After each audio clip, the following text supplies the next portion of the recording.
It's NAB 2025, and I'm here again on the Glensound booth. Speaking to Marc, how you doing? Fine. Right, so we've got an update to one of your commentary boxes. Well, the reason I mentioned this, the Inferno, there's a few reasons. People will be very familiar with the Inferno, because the Inferno is the most widely used Dante commentary box in the world. Right. It was our very first Dante product. So this has been around since 2015. Right. What's changed that we launched here is we've been adding Ravenna variants, AES67 variants that also do SMPTE 2110 to many of our products over the last year or so. We've been adding them to products that don't require remote control. All our commentary boxes have some form of remote control, so it's not been applicable, because adding the remote control function when you're using the Ravenna module is a lot trickier.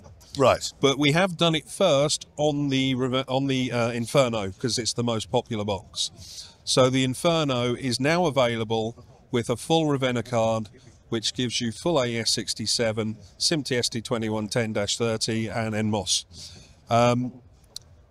It's a web server-based remote control, so you can connect to it from PCs, Macs without any problems. And history has shown us that the actual core specification of this box is exactly what is the sweet spot for most people in commentary, which is why several major broadcasters have hundreds of these units in their fleets. It's a single user box. On the front, we have 7 inputs coming into the headphones, and we have 8 outputs, so a program mic and 7 talkbacks, effectively. Reason we did this initially, as this was our first unit that we did, we had 8 channels available, 8 in and out. That was the first module we had. So we just used to put on what we had. As it happened, that ended up being quite a sweet spot, because people like the flexibility of having lots of monitoring sources coming in and lots of talkback outputs. Obviously you don't have to use them all, but you've got them there if you need them. And over the years it's been subtly modified. These pots, you can set them to go to fully off, or they only go to dim, because it's very common to have a director that you can't turn off, for example. That's settable. These talk buttons are configurable, whether they're latching, momentary, or our intelligent mode. The talk button is configurable, whether it locks on and off, whether it's a cough button. So the button operation is all configurable. There's a small button up in the corner of each pot here that brings up this headphone symbol, and that's showing you the balance in the headphones for that input. Is it in both ears, the left ear or the right ear? Okay. So you can set any of these inputs to be left ear, right ear or both ear, all set independently. We have a large PPM meter in the middle, which is obviously your input. On the rear, we have all the connections for redundancy, for fiber. It has a DC input, it has a mains power supply. So you have 4 network connections, and you have 4 power supply options. So it's a very redundant unit.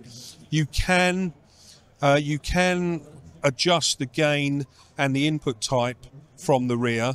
That can be locked out in the software. Right. So that doesn't have to be accessible, but it can be. And it can be powered PoE.